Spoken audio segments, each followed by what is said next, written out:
Fala aí, meu amigo ligado no Toque Passa, chegando nessa segunda-feira para falar de NFL, porque eu espero que você tenha sobrevivido ao domingão sem futebol americano, primeiro domingo sem futebol americano desde setembro, uma coisa dolorosa, uma coisa sofrível. Eu não entendia, não tinha justificativa para existir a tarde do domingo, tentei ocupar minha cabeça com outras coisas, mas estamos aqui para falar de futebol americano porque tem muita notícia acontecendo e é a hora de você se preparar para a temporada 2022, porque já tá rolando a temporada, tá? Já tem muita gente fazendo análise, já tem prospecto lá, tem muita notícia rolando, muita movimentação e é claro que a gente quer deixar você por dentro de tudo para você acompanhar. Começou a acompanhar futebol americano nos playoffs, gostou, quer saber? Cara, acompanha o Toque Passa durante a off-season, porque você vai chegar na temporada sabendo muito mais e acompanhando de uma forma muito melhor. Então fica aí meu convite para você deixar sua pergunta aqui embaixo, tem uma dúvida, quer ver como é que funciona alguma coisa, quer saber um pouquinho de história, deixe seu comentário aqui embaixo, aqui eu vou fazer sempre vídeos respondendo perguntas,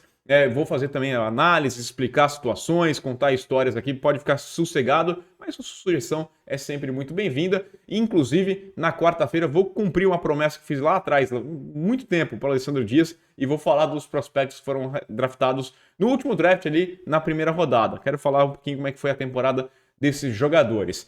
Então, faço um convite para você, deixe seu comentário, curte o vídeo, assina o canal, compartilha o Toque Passa e clica no sininho aqui embaixo para receber notificação sempre que o vídeo novo for publicado. Então vamos nessa, roda a vinheta. Vou começar aqui com uma notícia que vai ser uma especulação que vai rolar daqui até setembro, vai ter toda hora uma notícia dessa, né? Caso não tenha uma reviravolta no caso, envolve o Tom Brady. Tom Brady que tem gente falando que, olha, aposentou, não volta mais de jeito nenhum, e tem gente cravando que ele vai voltar sim, e tendo o San Francisco 49ers como o destino dele para jogar, né? O Mike Florio participando do Pro Football Talk Live, né, no final da semana passada, ele cravou aí, tem uma comparação de uma crise de meia-idade, né, que o Brady estaria vivendo, né? Teve um relacionamento muito longo que terminou com um divórcio com a equipe do New England Patriots, arranjou uma namorada troféu, ali, um relacionamento troféu com a equipe do Tampa Bay Buccaneers, foi lá, ganhou e viveu intensamente, muito quente esse amor curto, tem um divórcio e agora ele quer fazer o quê? O remember com a paixão da infância, com a paixão do colégio, né? Que seria a equipe do San Francisco 49ers. Faz sentido, ele falou que ele recebeu esse e-mail aqui, ele entendeu, e o Mike Florio tá cravando que ele vai ser quarterback titular dos 49ers na semana 1 em setembro, tá? É uma situação que faz sentido por diversas formas. Em primeiro lugar, que a gente lembra que o Tom Brady era torcedor dos 49ers quando pequeno, cresceu como torcedor dos 49ers e frequentava estádio. O pai dele sonhava que ele fosse draftado pelos 49ers. Os 49ers esnobaram o Tom Brady no draft e agora pode ter a chance, né? Ah, mas pô, eles fizeram tudo para pegar o Trey Lance, deram tanta coisa para conseguir o Trey Lance no draft e agora vão manter o cara no banco mais um ano? Sim, a impressão que me passa é que o Trey Lance não está pronto ainda, tá? Vamos lembrar o final da... Ah, mas ele jogou pouco, né? Mas vamos lembrar o final da temporada, quando o time precisava, tinha alguns jogos importantes que precisava vencer, você tinha lá o Jimmy Garoppolo, que é questionável, que você tanto questionava, e o cara tava com um problema na mão, e você botou ele em campo ainda e não o Trey Lance. Então, mostra que você não tem uma confiança completa ainda nesse cara que a gente já falava há muito tempo, que era o prospecto mais cru dos quarterbacks, que tinha um teto que parecia muito alto, mas ainda estava muito lá embaixo e precisava evoluir. Com o Tom Brady de quarterback na equipe, pode te ajudar. Uma temporadinha ali, um cara que não vai exigir, um cara que não vai forçar muita barra, e pode ensinar, pode ajudar na evolução do Trey Lance, e aí depois, lá para 2023, você pensa em usar só esse jogador. Tem uma paixão antiga, a gente lembra que a questão contratual do Tom Brady, ele tem contrato ainda com a equipe do Tampa Bay Buccaneers, então se ele quiser voltar a jogar futebol americano, teria que ser pelos Buccaneers, ou então os 49ers precisarão negociar com os Bucks. E pode negociar o quê? Envolvendo até o Jimmy Garoppolo, né? A equipe dos Bucks precisa de um quarterback aqui, então pode manda o Jimmy Garoppolo, uma pique, alguma coisa assim, você me manda o Tom Brady, as coisas funcionariam perfeitamente. Porém, o Bruce Arians, técnico da equipe dos Buccaneers, está cravando que não, tá? Que o Brady não volta, que ele entende que está muito bem feito, que está tudo na cabeça certa a aposentadoria do Brady. O Brady, na entrevista dele lá no Let's Go podcast lá, ele fala que ele não descartou a chance de voltar, mas ele falou que tá tranquilo com a decisão dele. Só que ele não sabe como é que vai ser daqui 6 meses, né? Muita coisa vai passar, ele vai começar a perceber que às vezes falta alguma coisa e que ele poderia entregar algo a mais. Vamos lembrar que o Tom Brady, ele se aposenta numa situação diferente, por exemplo, do que foi o Peyton Manning, do que foi o Big Ben, em que a temporada dele, a última temporada, você já sofria, né? Pô, pegar a última temporada do Peyton Manning, o Dan Marino mesmo, né? É ruim, é triste de ver jogar. Você vê que o cara sabia o que ele tinha que fazer, mas ele não conseguia executar daquela forma. E o Tom Brady não. O Tom Brady foi votado para prêmio de MVP, tinha muita qualidade para deixar em campo ainda. E é claro assim, pô, legal, ele para deixando saudade. Tá, mas ele para também com aquela sensação de que ele poderia ter entregue um pouquinho a mais, que ele poderia ter feito mais. E o tempo não vai voltar. Então, talvez o Brady converse lá com a Gisele, converse com a família, resolva a situação e decida que ele vai jogar mais uma temporada. Eu acho que ele tem espaço para isso aqui. É um cara com uma extrema qualidade e pode conseguir sim mais uma temporada em altíssimo nível. Quem sabe jogando na equipe dos 49ers, que mudaria o patamar do time, né? Acho que o Brady entrando em basicamente todos os times da NFL muda o patamar desse time. Esse time passa a brigar muito mais seriamente pelo título do Super Bowl. Mais uma notícia pra gente falar aqui que surgiu no final da semana, né, com Brian Flores sendo contratado como assistente defensivo e técnico de linebackers da equipe do Pittsburgh Steelers. Brian Flores, que passou lá uma vida dele no New England Patriots, foi técnico do Miami Dolphins por 3 temporadas, 2 temporadas com mais vitórias do que derrota, e foi demitido. Demitiu, entrou com um processo contra a NFL e contra a equipe dos Dolphins, dos Broncos e também dos Giants, né, alegando preconceito, alegando uma forma errada de lidar com a Running Rule e essa situação toda dizendo que é uma pressão em cima de treinadores negros, que é o caso do Brian Flores. E agora ele vai trabalhar com o Mike Tomlin, um dos únicos 2 técnicos negros, um dos pouquíssimos técnicos pertencentes a minorias na NFL. Vai trabalhar como assistente, um cargo muito abaixo, né, um cara que estava aí brigando para técnico de head coach, não vai ser nem o coordenador defensivo, porque o Terry Austin foi promovido recentemente, lá desde a aposentadoria do Keith Butler, né, na equipe dos Steelers, mas eu acho que é um baita de um ganho para a equipe de Pittsburgh. Leva um cara com muita experiência e com muita inteligência. É uma defesa que já é forte, a defesa da equipe do Pittsburgh Steelers, e leva um cara com uma capacidade para ser head coach. É um cara muito inteligente, que sabe comandar, que sabe treinar, que sabe passar experiência e sabe fazer esquemas sensacionais. Eu acho que é um baita de um ganho para os Steelers. Eu, como torcedor dos Patriots, queria ver o Brian Flores de volta lá em New England, entendia que ele é o cara que tinha potencial até para ser um substituto do Bill Belichick quando o Belichick se aposentasse, e agora pinta lá na equipe dos Steelers. Baita ganho. O Mike Tomlin falou que o currículo eu estou muito empolgado em poder trabalhar com o Brian Flores, e o currículo dele já fala por si só. E é muito claro isso, é muito claro. Ele fez defesas muito boas na equipe dos Patriots, ele vai lá e monta um time interessante na equipe dos Dolphins. Ah, teve problema? Começou muito mal, claro, essa última temporada começou muito mal, mas terminou muito bem, com 8 vitórias e uma derrota. Por muito pouco não chegou nos playoffs. É o único técnico nesse milênio a ter conseguido 2 temporadas seguidas com mais vitórias do que derrotas na equipe do Miami Dolphins.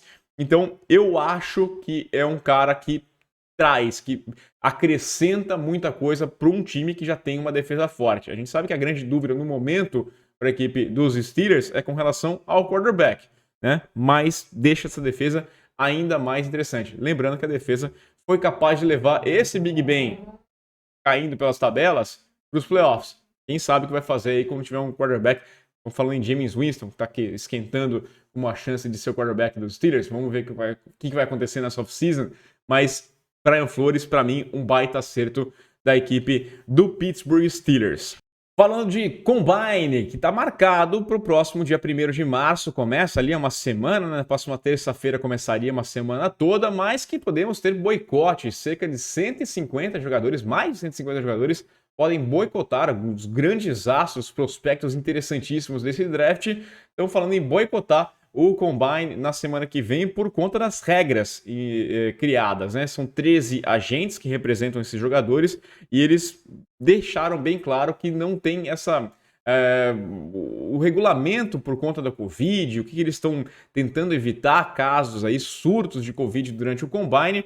estipulou regras, o pessoal não está gostando, né? Os testagens, as restrições de treinamento, limitação de companhia lá nos hotéis, menos testes, entrevistas de forma diferente. Os caras não gostaram muito do que estão propondo para o Combine, então podemos não ter mais uma vez. E lembrando que no ano passado a gente não teve Combine por conta da pandemia e esse ano está marcado para ter lá no Lucas Oil Stadium mais uma vez, em Indianápolis, mas a gente pode pelo menos não ter esses grandes astros, o que esvaziaria muito o evento. Eu relativamente gosto bastante do Combine, é divertido de ver, né? É um show de talentos, é uma gincana ali, porque os bons times, sinceridade, eles não definem o seu draft mais por conta do Combine, né? Não é o quanto o cara levanta de supino que vai fazer eu contratá-lo, eu recrutá-lo como o meu offensive lineman, porque ele analisa o que aconteceu ao longo da temporada. É mais uma chance de você ter um contato próximo com o jogador e também do jogador se mostrar um pouquinho para os outros, para tirar aquela última dúvida, o torcedor também conhecer um pouquinho melhor e ter aquelas marcas ali que são importantes, os recordes do Combine. Mas a gente pode ter um ano como foi no passado, cheio de Pro Days, né? Pro Days que são aqueles testes que as próprias universidades, os jogadores ali, os prospectos, eles convidam treinadores de lá e para cá, falam, vem para cá assistir que eu vou mostrar aqui minhas habilidades dentro da universidade mesmo, mostra a qualidade dele, mas é um ambiente que é ainda mais controlado do que o Combine. Então, convenhamos, não dá para analisar e ter uma, esse cara aqui é uma verdade porque o Pro Day dele, nossa, ou então o Combine dele foi maravilhoso. O pessoal está analisando muito mais a estatística, o que aconteceu ao longo de uma temporada toda no college football, ao longo de toda uma carreira que vem desde o high school, relacionamento. Isso é levado em consideração pelos bons times, pelos bons treinadores para contratar jogadores. Espero que tenha o Combine. Quero vir aqui falar de Combine na semana que vem, mas talvez a gente não tenha os grandes nomes nessa gincana da NFL.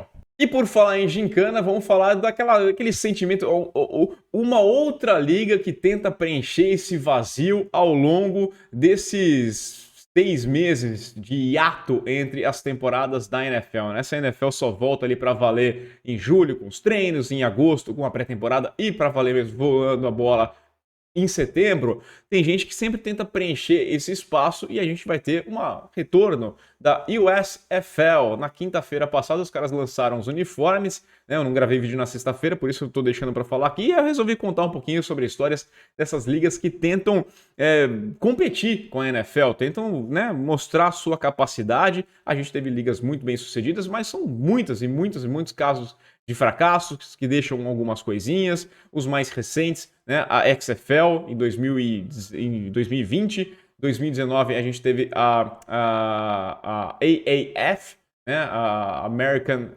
Alliance of American Football, que é uma liga, essa liga aqui, né, com a qualidade ali questionável dos jogos. Você tinha a equipe do Orlando Apollos indo muito bem, e aí faltando 2 semanas para acabar a temporada regular, foi a falência. Não tinha dinheiro mais, acabou o dinheiro, acabou a festa, acabou a alegria, acabou o samba e o pessoal do Orlando Apollos carrega esse título simbólico de uma liga que nunca terminou. Os caras estavam 7-1, fazendo bons jogos até, mas a liga não terminou. E aí no ano seguinte, você tem a volta da XFL, que fazia sua temporada, tinha muitos relatos também de problemas financeiros, que poderia não terminar sua temporada regular, mas eles iam forçar a barra para terminar, mas aí vem a Covid, os times param, e aí anuncia, falou, não vai voltar. Então, 2 ligas que começaram e não acabaram. E agora você tem a USFL.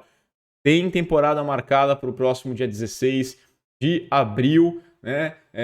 Todos os jogos vão acontecer em Birmingham, no Alabama, um estádio para 45 mil pessoas. É claro, não se espera estádio lotado ali nessa primeira temporada, mas para reduzir custos, viajar, são times de vários lugares, de Michigan, de New Jersey, time da Filadélfia, de Pittsburgh, mas todo mundo vai jogar em Birmingham para reduzir custos, né? Então você forma aquele bolhão lá, os times todos concentrados no mesmo lugar, são times pouquinho mais enxutos do que times da NFL, né? Você não tem elencos tão grandes, são 38 jogadores do elenco ativo, mais 7 de practice squads, dando 45 jogadores no elenco, ao contrário dos mais de 60 jogadores que pertencem aos elencos de NFL, envolvendo practice squad e também o elenco ativo. E é uma tentativa, e o SFL já fez sucesso lá na década de 80. Mas antes vou voltar um pouquinho. A NFL é o que é hoje por conta de uma liga que tentou competir com a NFL. Você teve lá, foram 4 tentativas da AFL de vingar. Na primeira tentativa, você teve ali o surgimento da equipe do Los Angeles Rams, na verdade Cleveland Rams naquela época, e depois os caras entram na NFL, faz sucesso ali, eles ganham o título, eles vão até para a NFL. E até que na 4ª tentativa, lá em 1960, o Lamar Hunt, ele funda, reúne de novo, né? Une novamente essa AFL, faz sucesso, começa a competir de fato, a NFL sente a pressão, a concorrência de verdade existindo, e aí surge o Super Bowl, né? O campeão da NFL vai enfrentar o campeão da AFL para mostrar quem que é melhor, e aí as coisas vão indo até que em 70 de fato acontece a fusão e torna a NFL como a gente conhece atualmente, né, com as 2 conferências, a NFC, que seria a antiga NFL, e a AFC, que seria a antiga AFL, formando uma liga só. Nos anos 80 a gente teve a USFL, que foi uma das ligas mais bem sucedidas nesse quesito, né? Cara, conseguiu levar muita gente interessante. Steve Young jogou nela, Jim Kelly jogou nela. Você teve jogadores muito bem pagos e a liga funcionando muito bem. Ela surge em 1983, você tem a temporada 83, 84, 85, com bons resultados. E aí em 86 subiu um pouquinho a cabeça, né? O Donald Trump, que era dono da equipe do New Jersey Generals, ele fala assim, olha, se Deus quisesse que o futebol americano fosse jogado na primavera, ele não tinha criado o beisebol. Então eles falam que em 86 eles vão jogar a temporada durante o outono e inverno, batendo de frente com a NFL. Não rola aporte financeiro, né? As emissoras, bom, eu prefiro transmitir a NFL, acho que não vai ser uma qualidade tão grande assim. E aí eles decidem processar a NFL por monopólio das transmissões nesse período. Pedem 1,7 bilhão de dólares, que na época era um dinheiro muito lá acima, e tinham na consciência que eles iam ganhar esse processo, que eles iam conseguir vencer a NFL nos tribunais e ia gerar o quê? Uma nova fusão. E o que era ótimo para os donos de franquia daquela época, né? Bom, tem um time, uma franquia mais barata numa liga em desenvolvimento e meu time vai entrar na NFL e vai valer muito mais. Então eles tinham certeza que os times acabariam sendo absorvidos pela NFL. Não é o que acontece, né? A USFL até ganha esse processo, mas leva um valor de 3 dólares apenas, que a NFL vai lá e fala, tá bom, então toma aqui os 3 dólares por esse monopólio que eu tenho e te vira, e no fim a liga acaba. E agora tentar, né, com esse mesmo nome, com essa mesma força, tem uns times ali a gente vai ter de volta aqui o Jersey Generals, por exemplo. É interessante voltar, mas tem um grande quesito, né? As ligas são tão fortes quanto os seus quarterbacks. É mais ou menos o que acontece com os times. O seu time é tão forte quanto o seu quarterback. O espetáculo, a qualidade do jogo só vai ser interessante se você tiver mentes criativas capazes o suficiente de fazer esse ataque funcionar, porque construir é muito mais difícil do que destruir. Então, esse é o grande calcanhar de Aquiles de qualquer liga que tenta competir com a NFL. Se você for olhar na NFL hoje em dia, você não tem 32 quarterbacks capazes de fazer, né, o seu time ir adiante. Tem um time que é muito fraco porque não tem quarterback. Você imagina que os 64 melhores quarterbacks do país, dos Estados Unidos, do mundo, eles estão na NFL, titular e reserva de cada um dos times. Você imagina que você vai ter ali, então, a partir do número 65 jogando numa outra liga.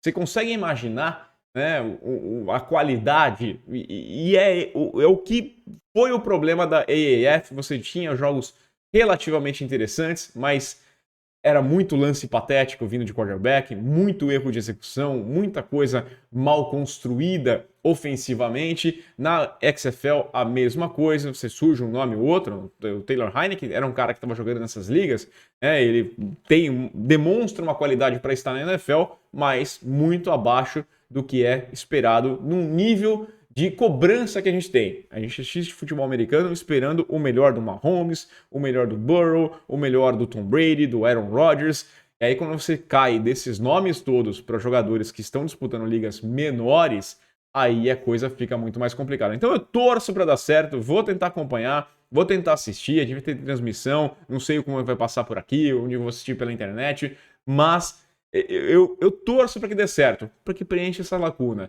mas é muito complicado mesmo funcionar. A minha aposta é que a gente vai ter essa temporada e dificilmente vai ter uma próxima. Quero saber a sua opinião, deixe aí o seu comentário, curte o vídeo aqui no canal e a gente volta. Aquele abraço!